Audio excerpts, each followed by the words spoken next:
কসবা পৌরসভায় ঈদ উপলক্ষে ৩,০৮১ অসহায় মানুষের মাঝে ভিজিএফের চাল বিতরণ। তানভীর আলম ডালির ক্যামেরায় কসবা টিভির ডেস্ক রিপোর্ট।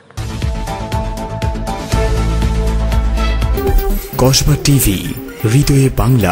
পবিত্র ঈদুল আজহা উপলক্ষে ব্রাহ্মণবাড়িয়ার কসবা পৌরসভায় অসহায় মানুষের মাঝে ভিজিএফ কর্মসূচির আওতায় চাল বিতরণ করা হয়েছে। ৯ নম্বর ওয়ার্ডে ৩,০৮১ জন সুবিধাভোগী এই সহায়তা পেয়েছেন। বিস্তারিত জানাচ্ছেন আমাদের স্টাফ রিপোর্টার ফারজানা রশিদ আলী।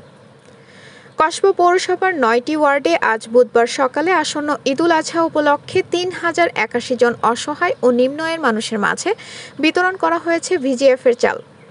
এই খাদ্য সহায়তা কর্মসূচির উদ্বোধন করেন কসবা উপজেলা নির্বাহী কর্মকর্তা ও পৌর প্রশাসক মোহাম্মদ সামিউল ইসলাম। সরকারের এই মানবিক উদ্যোগের মাধ্যমে আমরা নিশ্চিত করতে চাই যেন ঈদের আনন্দ থেকে কেউ বঞ্চিত না হয়। এ সময় কসবা পল্লী উন্নয়ন সমবায় মোহাম্মদ শরীফুর রহমান, কসবা পৌরসভার ভারপ্রাপ্ত সচিব ABM বাবুল হোসেন, কসবা পৌর হিসাব রক্ষণ মোহাম্মদ বশির আহমেদ, কসবা পৌর বিএনপির সভাপতি মোহাম্মদ শরীফুল ইসলাম, কসবা পৌর বিএনপির সাবেক সভাপতি মোহাম্মদ আলী আশরাফ, কসবা উপজেলা বিএনপির সিনিয়র সহসভাপতি মোহাম্মদ বশির আহমেদ চৌধুরী, কসবা পৌরসভার ৯ নং ওয়ার্ডের দায়িত্বপ্রাপ্ত মোহাম্মদ এনামুল হক সহ প্রিন্ট ও ইলেকট্রনিক মিডিয়ার কর্মীবৃন্দ সহ আরও অনেকেই উপস্থিত ছিলেন। এছাড়াও পৌরসভার কর্মকর্তা কর্মচারী ও অন্যান্য সরকারি দপ্তরের প্রতিনিধিরাও উপস্থিত ছিলেন। কসবা পৌরসভার এই উদ্যোগে অসহায় মানুষের মুখে ঈদের আগে দেখা গেছে স্বস্তির হাসি। সরকার জানিয়েছে ভবিষ্যতেও এমন কর্মসূচি অব্যাহত থাকবে। কসবা উপজেলা নির্বাহী কর্মকর্তা ও কসবা পৌর প্রশাসক মোহাম্মদ সামিউল ইসলাম বলেন, কসবা পৌরসভাতে দুর্যোগ ব্যবস্থাপনা অধিদপ্তর কর্তৃক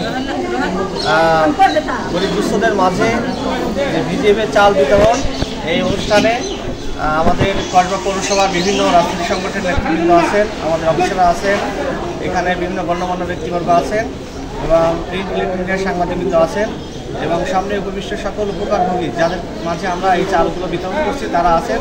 তো আমরা অত্যন্ত সুষ্ঠুভাবে এবং সুন্দর পরিবেশে এগুলো বিতরণের চেষ্টা করছি। আপনারা জানেন আমাদের এখানে কসবা পৌরসভাতে পবিত্র ঈদুল আজহা উপলক্ষে ৩,০৮১ জন উপকারভোগীকে আমরা 10 কেজি করে এই চাল বিতরণের জন্য আমাদের কাছে ভিজিএফ কার্ড এসেছে। তো আমরা অত্যন্ত সুষ্ঠু প্রক্রিয়ায় যাচাই বাছাই করে সেই উপকারভোগীকে নির্বাচন করে আজকে অর্থাৎ 21, 22 এবং 23 এই 3 দিনেই আমরা এই বিতরণ শেষ করব।